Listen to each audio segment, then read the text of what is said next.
I thought that when it will get to that point, and maybe this is a crazy feeling or a crazy thought, that when it will get to the point where Jews are starting to shoot Jews on the streets, it will stop. Somebody will wake up.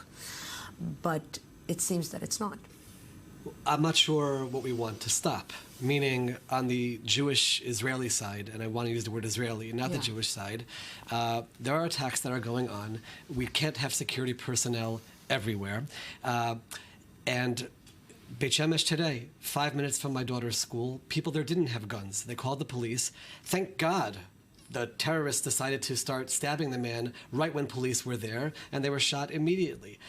I'm a person who believes that, yes, assuming that people have guns with permits, and there is a process. I personally applied for one during the last few weeks, and it's going to take time till I can get one to hold personally. Then yes, that is part of what we have to do in a situation where random people anywhere in the country can start stabbing our children or start stabbing us. And therefore, that's the situation they're in. What we hope stops is that the Palestinians will stop coming and killing us. That's what we hope will stop, and that's what we ultimately have to be thinking about, how to get there. But while we're in the heat of this, I don't think we have any other choice. We are talking a lot, especially here in I-24 News. Jews and Arabs are trying to understand the situation. And when I speak also with Israeli Arabs, they are saying, just give them a state. Give them a state because it will also solve our problems.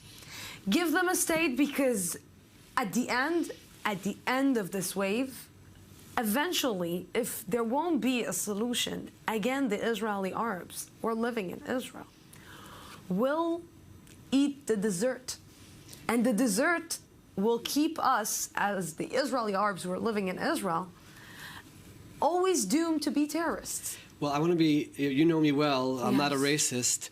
We're located now, the studios in Yaffo, with many Israeli Arabs walking around here. I can tell you, for months I've been working here, and I walked to and from the parking lot to the studio freely without issue. I walked here now. Every person that approached me, my eyes are on them. As they walk past me, I turn behind me. Right here on the streets outside our studio. That's going to linger. That's going to linger for a while. And I don't want to be that kind of person. I don't want to be a person who assumes that anyone who looks Arab, I'm not even saying they are Arab, is that way.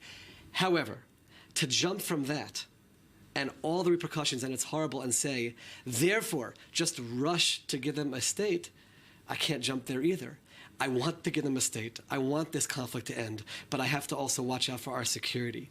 And everybody knows, and this is so important for everybody to understand, if everyone would just lay down their arms, if the Arab side, the Palestinian side, I want to say, would just lay down their arms today, right now, this moment, it could be done. It can be done. I'm not saying... Can be done with this current government?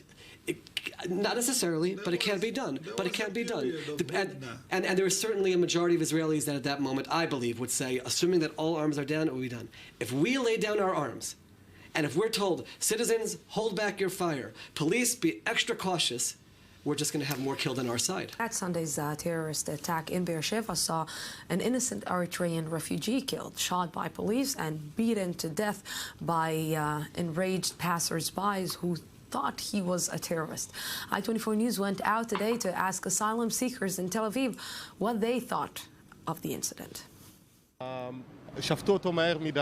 They judged him too quickly. No one took responsibility except the bus driver who protected him. He didn't know how to behave. He was in a state of high tension like anyone else. But they didn't do it to other people. We need to learn from this incident. But next time we must understand that the security forces have the right to enforce order. They didn't kill him on purpose. They suspected him. If you were there, you would have done the same. It's really hard for us. I don't know if it was on purpose or not, but it still really hurt. Yeah, I feel safe because I'm in my side. I'm keeping distance from any bad things, so I feel safe, yeah. Dov? So I just want to take a step back for a moment and say, we're having this conversation. Jews, Arabs, and Israel, we're trying to address it. It's a problem. We're condemning the lynching. We have issues with it, the racism. I think it's critical to just point out, while we're talking about the conflict, if I, myself, the way I am right now, walked through the streets of, I don't know, Ramallah, I would not end up whole and I would not be alive. In Beit Shemesh today, even after the incident, there are hundreds of Arabs, openly Arabs, walking around, and no one is targeting them, and no people are suspecting.